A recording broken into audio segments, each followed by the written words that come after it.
नमस्कार सांग माने मोर आउटे नुआ वीडियो रे आपण मानकु स्वागत। सावित्री व्रत दिन आपण कौन करिवे एवं कौन करिवे नाही चलंतु एही नियम विषय जानि रखिबा। स्वामींकर दीर्घ दिन बंचिबे एवं आपणकर वैवाहिक जीवन मध्य सुखप्रद हेबो।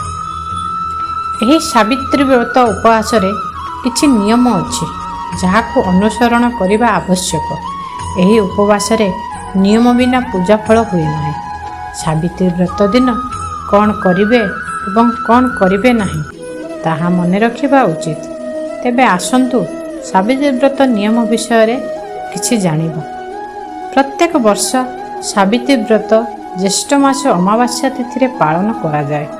एही दिन माँ सावित्री जन्मक थारु निज स्वामींकर प्राण फेराई आनिथिले एवं सेथिपई प्रत्येक वर्ष एही दिनटी रे प्रत्येक सदवानारे निज स्वामी दीर्घायु कामना करी एवं मंगल कामना करी सावित्री व्रत पालन करिथांती।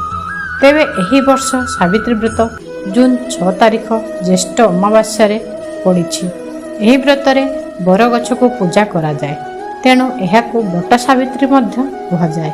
स्वामी दीर्घ जीवन एवं सुखी दाम्पत्य जीवन पाई सावित्री व्रत पालन करा जाए।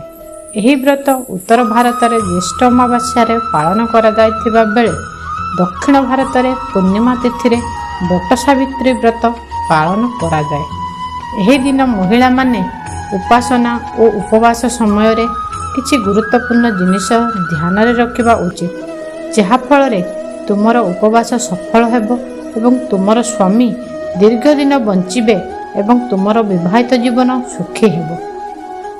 जदि स्वामी दीर्घ जीवन पाई सावित्री व्रत पालन करा जाए तेबे पति सहित एही दिन युक्तितर्क किंबा कली झगड़ा करने उचित नुहे।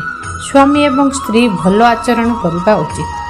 उपवास दिन ब्रह्मचर्य पालन करने उचित। उभय स्वामी एवं स्त्री मांसाहारी मद्यपान किंबा अन्यान्य तामसिक जिनिस खाइबा उचित नुहे। जी उपवास पालन करिछि भूल कार्य दूरे रहिबा उचित। मन शब्द एवं कार्यर शुद्धता सहित उपवास को सर्वदा पालन करने उचित। केवल सेतेबेले यह फल देव, कहा प्रति घृणा किंबा ईर्ष्या भाव रखंतु नहीं।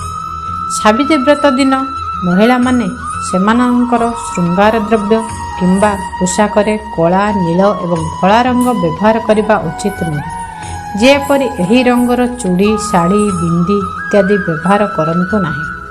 एही व्रतटी अखंड सौभाग्य पाई, तेणु उपवास करुथिबा व्यक्ति षोहल श्रृंगार करने उचित। सेथिपाई उपवास पूर्वर व्यवस्था करि नियंतु। उपवास दिन महिला माने नाली हलदिया एवं सबुज रंगर व्यवहार करने उचित। एही रंग गुड़िक शुभ बोली विवेचना करा जायथाय। नाली किंबा हलदिया शाढ़ी सबुज चूड़ी लाल बिंदी इत्यादि स्वामी दीर्घ जीवन एवं संतान प्राप्ति पाई बरगछ को पूजा करंतु। जमराजंक ठारू सावित्री को 100 पुत्रर माता एवं अखंड सौभाग्यवतीर आशीर्वाद प्राप्त होइथिला। सावित्री व्रत दिन आपण कौनसी रंधा खाद्य आमिष पियाज रसुण किंबा तामसिक भोजन करंतु नहीं। यही दिन केवल फल एवं शागपणा सेवन करने उचित। पूजा करने समय रे सावित्री व्रत कथा सुनिबा उचित, यथा सावित्री एवं सत्यवानर कहानी। पूजा सरिबा परे पूजा करिथिबा साड़ी चूड़ी एवं सिंदूर सुखा दाम्पत्य पाई देवी सावित्री एवं बरगछरु आशीर्वाद नियंतु। एहा परे निजर स्वामी एवं घरर गुरुजन मानक ठारू आशीर्वाद नियंतु। नमस्कार। वीडियोटी भल लागिले लाइक करिवे, शेयर करिवे एवं सब्सक्राइब करिवे। रहिली जय जगन्नाथ।